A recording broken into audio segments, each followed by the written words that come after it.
ಮಣಿ ಬಂದವ್ರ ಬರಿಗೇಲಿ ಎಂದೂ ಹೋಗಬಾರ್ದು. ಇವತ್ತು ಅಂತ ಒಂದು ಜೀವಂತ ಮಣಿ ಇದ್ರೆ ಅದು ವೀರೇಂದ್ರ ಹೆಗಡೆಯವರ ಮಣಿತನ.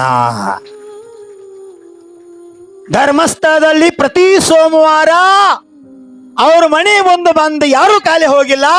ಜೈನ ಬರ್ಲಿ, ಹಿಂದೂನ ಬರ್ಲಿ, ಗರೀಬಿ ಬರ್ಲಿ, ಶ್ರೀಮಂತ ಬರ್ಲಿ, ದಾಹಿ ಅಂತ ಬಂದವ್ರಿಗೆ ತ್ರಾಹಿ ಅಂತಕ್ಕಂಥದ್ದು ವ್ಯಕ್ತಿತ್ವ ಭೂಮಿ ತಲೆ ಮ್ಯಾಗ ಜೀವಂತ ಇವತ್ತು ಉಳ್ಕೊಂಡು ಬಂದದ.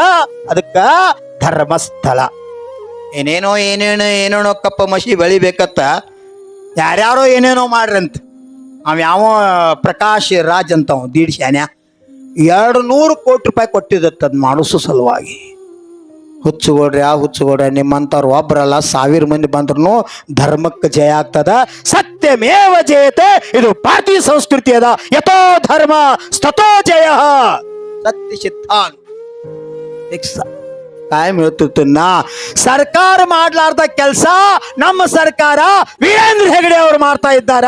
ಸಾಮಾನ್ಯ ಜನತೆಗಳ ಸೇವೆಯನ್ನ ಮಾಡ್ತಾ ಇದ್ದಾರ. ಪ್ರತಿಯೊಂದು ಹಳ್ಳಿಗೆ ಸ್ವಸಹಾಯ ಸಂಘ ಮಾಧ್ಯಮದಿಂದ ಅಬಲೆಯರನ್ನ ಸಬಲೆಯರ ಮಾಡ್ತಕ್ಕಂಥ ಕಾರ್ಯ ಮಾಡ್ತಾ ಇದ್ದಾರ. ಅಂಥವ್ರ ಮೇಲೆ ಅಪವಾದ ಮಾಡ್ತಕ್ಕಂಥ ಪಾಪ ಪ್ರವೃತ್ತಿ ಎಲ್ಲಿ ಹೋಗ್ಸವ್ರ? ನರಕ ನಿಗೋದಂತೂ ಬರೆದಿಟ್ಟಿದ್ದ ನಿಮಗೆ ಬುದ್ಧಿ.